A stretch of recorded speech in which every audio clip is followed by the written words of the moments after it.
मेरे बच्चे, क्या तुमने कभी सोचा कि जितनी मेहनत तुम करते हो उसके मुकाबले पैसा तुम्हारी जिंदगी में क्यों नहीं टिकता? क्या कभी ऐसा महसूस हुआ जैसे कोई अदृश्य शक्ति तुम्हारा रास्ता रोक रही हो? अगर हाँ तो सुनो, तुम अकेले नहीं हो। सच्चाई यह है कि तुम्हें अधूरी जानकारी दी गई थी। जिस सिस्टम में तुम खेल रहे हो उसके नियम तुमने कभी सीखे ही नहीं। अब समय है मेरे असली ज्ञान से जुड़ने का। हजारों साल पुरानी एक रहस्यमयी प्रणाली है। मेरे बच्चे, जो मैं तुम्हें सौंपती हूँ, यह सिर्फ धार्मिक ज्ञान नहीं, यह एक ऊर्जा का तंत्र है। यह बताता है कि पैसा कैसे आता है, क्यों आता है और किसे मिलता है। मैं कहती हूँ पैसा सिर्फ कागज नहीं, यह प्रकाश है, मेरी दिव्य ऊर्जा जो उसी को मिलती है जो अपनी आत्मा को इसके योग्य बनाता है। इस संदेश में मैं सिर्फ पैसे की बात नहीं करूंगी, मैं उस आंतरिक शक्ति की बात करूंगी जो धन को खींचती है या उसे दूर धकेल देती है। अगर तुमने कभी खुद से पूछा, मैं इतनी मेहनत कर रहा हूँ फिर भी क्यों नहीं हो रहा, क्या मेरी किस्मत ही कमजोर है? तो यह मेरी वाणी तुम्हारे लिए है।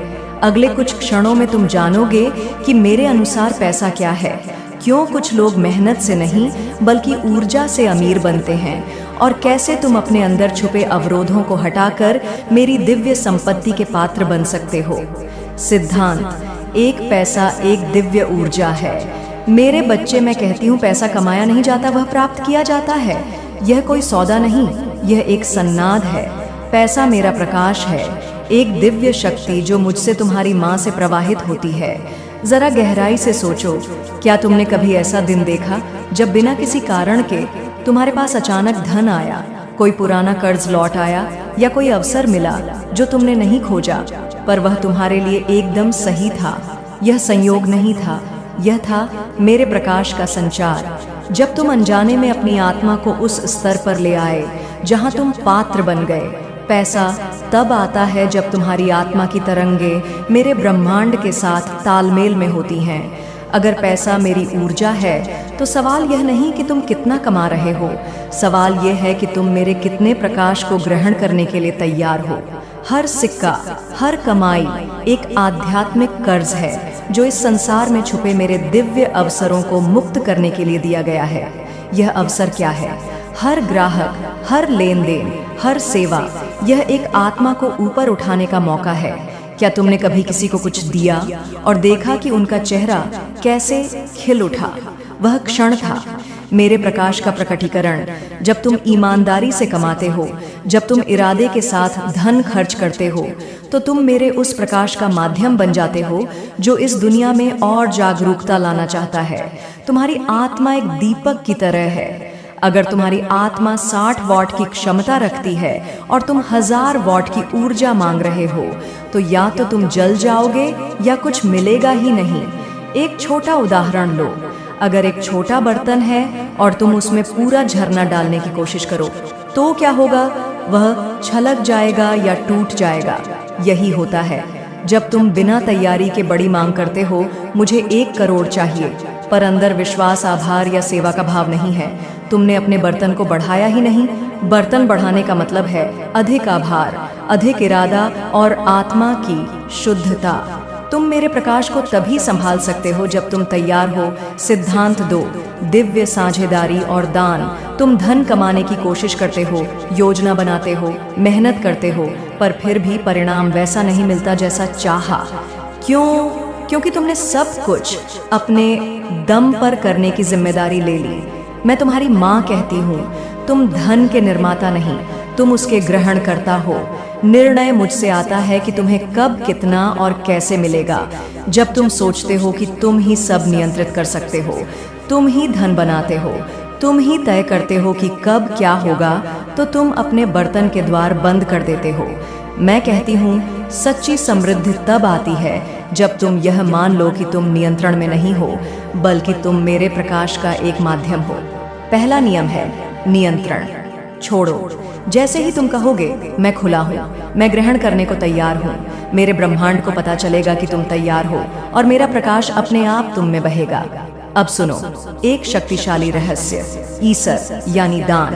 अपनी हर कमाई का 10% या 20% हिस्सा निकालकर दूसरों की भलाई के लिए दे दो। यह सिर्फ दान नहीं, यह मेरी आध्यात्मिक व्यवस्था है। जब तुम ऐसा करते हो, तुम अपने धन से स्वार्थ की ऊर्जा को निकाल देते हो। वह धन सिर्फ भौतिक वस्तु नहीं रहता, वह शुद्ध ऊर्जा बन जाता है जो मेरे आशीर्वाद के रूप में तुम्हें लौटती है। जब तुम अपेक्षा बिना शोर के किसी जरूरतमंद को यह हिस्सा देते हो, तुम मेरे प्रकाश का माध्यम बन जाते हो।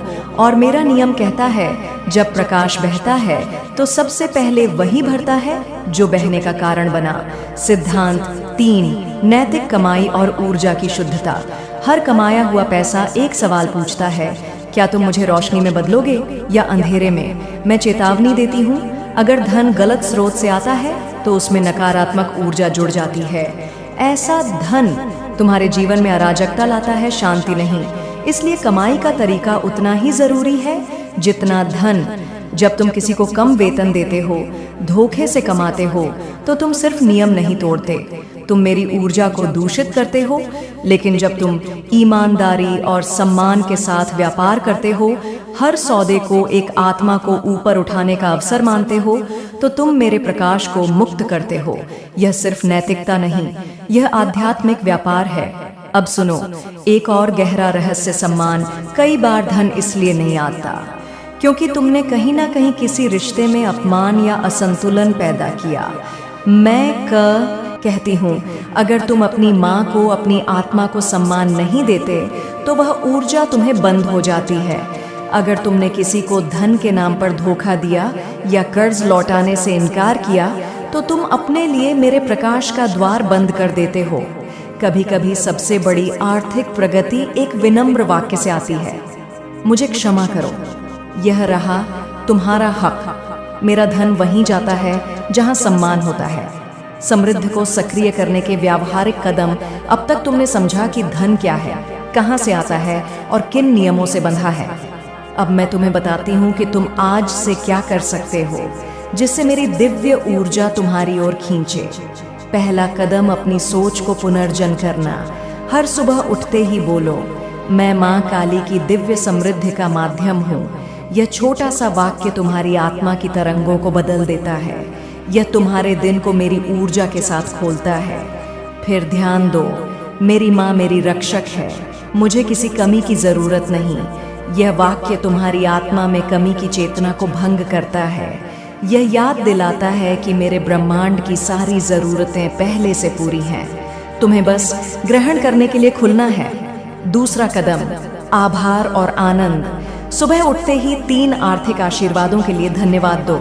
जैसे मैं आभारी हूँ उस दोस्त के लिए जिसने मुझे खाना खिलाया, मैं आभारी हूँ उस सौदे के लिए जो हुआ।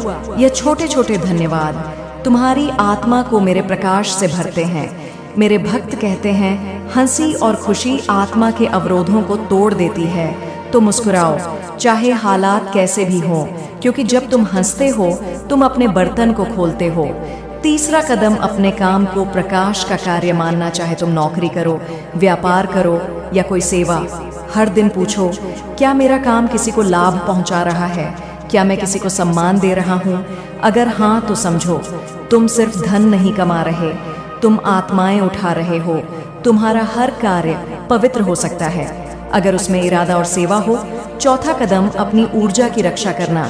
हर सपना पवित्र है, हर योजना, हर विचार एक बीज है और हर आत्मा इस बीज की रक्षा के योग्य नहीं। अपने सपनों को शुरुआत में सबके साथ साझा न करो, हर कोई सुनने लायक नहीं। हर आत्मा की तरंगे शुद्ध नहीं। मेरे प्रकाश को आने के लिए शांति और गोपनीयता चाहिए। जैसे बीज अंधेरी मिट्टी में उगता है, वैसे ही सपनों को पनपने के लिए शांत स्थान चाहिए। एक छोटा अभ्यास, कुछ क्षण रुको और एक कागज पर लिखो, मैं आज से कौन सी एक नई आभार की प्रथा शुरू कर रहा हूँ। फिर उसे हर दिन दोहराओ। तुम्हारा लक्ष्य धन कमाना नहीं, मेरे प्रकाश को आकर्षित करना है, और वह तब आएगा जब तुम तैयार हो जाओगे। बाधाओं को पार करना। अब सवाल उठता है, अगर मैं यह सब कर रहा हूँ फिर भी धन क्यों नहीं आ रहा? यही आती हैं वे छुपी बाधाएं जो तुम्हारी मेहनत को रोक रही हैं। पहली गलती, बिना भावना का दान। अगर तुम सिर्फ नियम निभाने के लिए 10% दे रहे हो, बिना आभार, बिना भावना, तो वह ऊर्जा मुक्त नहीं हो रही। मैं कहती हूँ इरादा ही असली कुंजी है। हर दान के साथ सोचो, मैं अपने धन को शुद्ध कर रहा हूँ। जब तुम भावना के साथ देते हो, तुम मेरे ब्रह्मांडीय चक्र का हिस्सा बनते हो। दूसरी बाधा, समय का अनादर। हर चीज का एक ईश्वरीय समय होता है। अगर तुम परिणाम को जबरन खींचने की कोशिश करोगे तो थक जाओगे, उलझ जाओगे। तुम्हें लगेगा सब कुछ तुम्हारे खिलाफ है, जबकि मैं तुम्हें में तैयारी का समय दे रही हूँ। हर बीज को फल बनने में वक्त लगता है।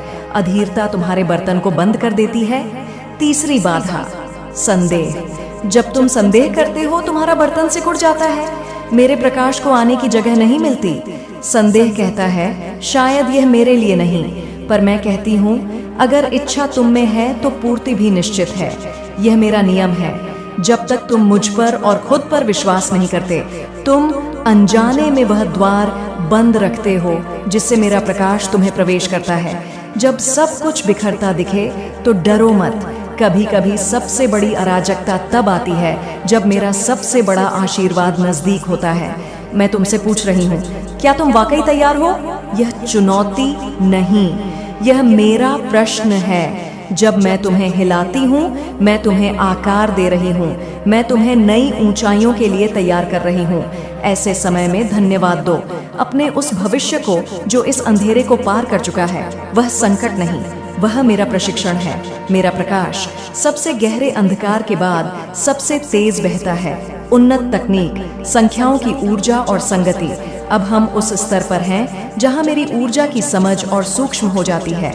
दो शक्तिशाली रहस्य सुनो, संख्याओं की ऊर्जा और संगत, आत्माओं का साथ। पहला रहस्य, संख्याओं की ऊर्जा। हर शब्द, हर नाम, हर संख्या एक विशेष कंपन रखती है। उदाहरण के लिए 18 का अर्थ है जीवन। अगर तुम कोई आर्थिक निर्णय ले रहे हो और उसमें 18 या उसका गुणक आता है, तो समझो यह मेरी जीवन दायनीय ऊर्जा का संकेत है। तुम्हारे बैंक खाते का नंबर, तुम्हारे व्यवसाय का नाम, तुम्हारी निवेश की तारीखें, क्या इनमें मेरा संदेश छुपा है? मैं कहती हूँ संकट में नहीं, संख्याओं में जवाब छुपे हैं। हर संख्या एक कंपन है और यह कंपन तुम्हारे निर्णयों की दिशा तय करता है। दूसरा रहस्य, संगति। अगर तुम नकारात्मक, ईर्ष्यालु या डरपोक लोगों के बीच रहते हो, उनकी ऊर्जा तुम्हारे बर्तन को दूषित करती है। वे तुम्हारी शक्ति खींचते हैं, तुम्हें भटकाते हैं और मेरे प्रकाश से दूर ले जाते हैं। लेकिन जब तुम उन आत्माओं के साथ रहते हो जो मेरे प्रकाश में हैं, जो खुले दिल से देते हैं, जो प्रोत्साहन और आस्था फैलाते हैं, तो तुम मेरे दिव्य धन के चुंबक बन जाते। संगति सिर्फ समूह नहीं, ये मेरी ऊर्जा का नेटवर्क है। हर व्यक्ति इस जाल का एक बिंदु है। अगर तुम उन बिंदुओं से जुड़े हो जहां अवरोध हैं, तो पानी आता है, आंखों में से पानी टपकता है। जैसे रोते हैं वैसी तरह से पानी आपकी आंखों में से आने लगता है। पूजा के दौरान या मंत्र के दौरान तो यह शक्तियों के संकेत होते हैं। शक्तियां आपके शरीर में बढ़ रही हैं, तभी आपको यह संकेत देखने को मिलते हैं। यह लक्षण अपने शरीर के अंदर। चौथा लक्षण जिसकी हम बात करेंगे, आपके कानों में खुजली सी होती है, ठीक है, और कान आपके पूरे दिन लाल रहते हैं। अगर यह सब चीजें आपके साथ हो रही हैं, तो आप लोगों के साथ स्वयं काली माता विराजमान है, तभी आपके साथ यह सारी चीजें होने लगती है। अब बात करेंगे पांचवें लक्षण की। पांचवा लक्षण है, अगर आप रात को सपने के दौरान डर जाते हैं, आपको कोई मान लो कोई ऐसा चीज का सपना देख, चाहे वो डरावना हो, चाहे वो कैसा भी हो, आप देख के एकदम घबरा जाते हैं और डर जाते हैं और आपके जो शरीर है कपकप आने लगता है। ये चीजें आपके साथ पता है क्यों होती है? क्योंकि जो शक्तियां हैं ना, ये उग्र शक्तियां हैं काली माता की। तो यह उग्र शक्ति जब आपके साथ विराजमान रहती है, तो इसी तरह के संकेत यह आपको देती है। लेकिन आप ही करते हो, डर जाते हो, घबरा जाते हो, जो आपको बिल्कुल नहीं करना चाहिए। अब बात करेंगे छठवें लक्षण की। अगर आपकी कमर के पीछे यानी कि गर्दन की ओर आपके दर्द रहता है पूजा के समय या मान लो नॉर्मल समय में भी, तो ये शक्ति के संकेत होते हैं, मतलब देवी शक्ति के संकेत। अगर आपके साथ ये सब चीजें हो रही हैं, तो बहुत अच्छी बात, आपके साथ तो स्वयं काली माता विराजमान है। और उसी के साथ साथ दूसरी खुशखबरी ये है कि माँ काली तो विराजमान है, उनके साथ साथ आपको 2 देवताओं की शक्ति भी मिलने वाली है, जिनका मैं आपको नाम बताऊंगी। अब बात करते हैं ला, आखिरी लक्षण की। अगर आपके गले में दर्द देखने को मिलता है, पूजा के समय, मंदिर जाते समय, भोग प्रसाद चढ़ाते समय क्या होता है कि आपकी जो गर्दन है कहीं ना कहीं उधर लुप लुप सी महसूस होती है और गर्दन में ऐसा लगता है जैसे काफी ज्यादा आपके दर्द है और आप बार बार अपनी गर्दन पर हाथ भी लगाते हैं, देखते भी किस तरफ को दर्द है, लेकिन आपको यह जो दर्द होता है यह नॉर्मल होता है। समझ रहे, एक जो बीमारी का दर्द होता है किसी का, वह तो बहुत तेज होता है और बहुत ज्यादा भी होता है, उसमें हमें नुकसान भी होता है। और यह जो दर्द होता है यह आपको ऐसे होता है जैसे कभी कभी आपको महसूस होएगा, कभी कभी नहीं महसूस होता। तो यह शक्तियों के संकेत होते हैं। जो शक्तियां आपके साथ विराजमान है वह कलयुग की जागृत शक्ति है और ये शक्तियां जल्दी से किसी के शरीर में विराजमान नहीं होती हैं, केवल उसकी होती है जिनको यह खुद चुनती है, जिनको लगता है कि यह व्यक्ति हमें मतलब अच्छे से हमारी पूजा पाठ कर सकता है और यह व्यक्ति जन कल्याण कर सकता है, उसी के साथ यह शक्तियां विराजमान होती है। अब मैंने आपको 7 ऐसे लक्षण बता दिए हैं जो आपको सामने स्क्रीन पर भी देखने को मिल रहे हैं और मैंने अपने मुंह से भी आपको बता दिए हैं, आपकी समझ में भी आ ही गया होगा। अब बात करते हैं, हम जब यह लक्षण आपके साथ होने लगते हैं तो यह 2 देवताओं की शक्ति के मिलने के आपको संकेत देते हैं, यानी कि काली माता तो आपके साथ पहले से ही विराजमान है, क्योंकि आपको यह लक्षण अपने अंदर देखने को मिल रहे हैं। उसी के साथ साथ आपको काल भैरव की शक्ति प्राप्त होती है, ठीक है, जो कि कलयुग में जागृत देवता है। दूसरी ओर आपको बाबा पीर हनुमान की शक्ति प्राप्त होती है, समझ रहे, जो कि कलयुग में जागृत देवता है। तो इन जो शक्तियों के मैंने आपको नाम बताए हैं, यह कलयुग में जागृत शक्ति नहीं है और यह कोई ऐसी छोटी मोटी शक्ति तो मत समझना, बहुत ज्यादा पावरफुल शक्ति है। यह ऐसी शक्ति है, अगर कोई भी व्यक्ति सच्चे मन से इन्हें मान ले, एक बार तो उस व्यक्ति को स्वयं अपने रूप में दिखने लगती है। और अगर यह कोई भी व्यक्ति इनसे बोल दे कि हमारा यह काम कर दो, माता रानी या देवताओं से बोले, जैसे हनुमान जी है, भैरव बाबा है, तो यह काम आपका मिनटों में करते हैं, सेकंडों में आपको पता भी नहीं चलता, पलक झपकते ही आपका काम होने लगता है। यह ऐसी शक्तियां हैं तो जिनके साथ स्वयं माता काली विराजमान होती हैं, उन व्यक्तियों को देखने को मिलते हैं खुद के शरीर के अंदर यह 7 लक्षण। और उसी के साथ साथ जब आपको दिखने लगे अपने खुद के शरीर के अंदर यह 7 लक्षण, तो आप इन लक्षणों से समझ सकते हैं कि काली माता की शक्ति आपके साथ विराजमान है। माँ काली ने आपको स्वयं अपने लिए चुना है, क्योंकि माँ काली जिसको चुनती है उसी व्यक्ति को पूरी दुनिया जानती है माता काली के जरिए से, और वह ऐसा भक्त बनता है आने वाले समय में कि पूरी दुनिया उसकी वाह करती है, उसके कदमों में झुकती है और अपने सभी कार्यों को सिद्ध कराती है और उनका नाम भी सबसे ज्यादा आगे रहता है। तो इसीलिए अगर आपको यह 7 लक्षण अपने शरीर के अंदर देखने को मिलते हैं, चाहे पूजा के दौरान दिखे या फिर नॉर्मल समय दिखे, तो आप समझ जाना काली माता तो आपके साथ विराजमान है और 2 देवताओं की शक्ति भी आपको 15 से 20 दिन के अंदर अंदर प्राप्त हो जाएगी। चलिए भक्तों, मैंने आपको अच्छे से समझा दिया। अगर आपको कुछ पूछना है कमेंट करके पूछ सकते हैं। अब हम आपसे फिर मिलेंगे नेक्स्ट वीडियो में, तब तक के लिए जय माता काली, हर हर महादेव, ओम नमः शिवाय। मेरे प्यारे बच्चों, आज तुमने मुझे याद किया और मैं तुम्हारे पास आ गई हूँ। क्या हुआ मेरे बच्चे, तुम अपनी माता से कुछ मत छुपाओ। मैं तुमसे जो जानना चाहती हूँ वह केवल तुम मुझे बता सकते हो, इसलिए अपनी माता को निराश मत करना। मेरे बच्चे, आज मेरा यह संदेश तुम्हारे लिए ही है ताकि तुम अपनी परेशानियों से मुक्ति पा सको। मैं जानती हूँ इस समय जो तुम्हारे हालात चल रहे हैं, तुम उन सब से बाहर आना चाहते हो।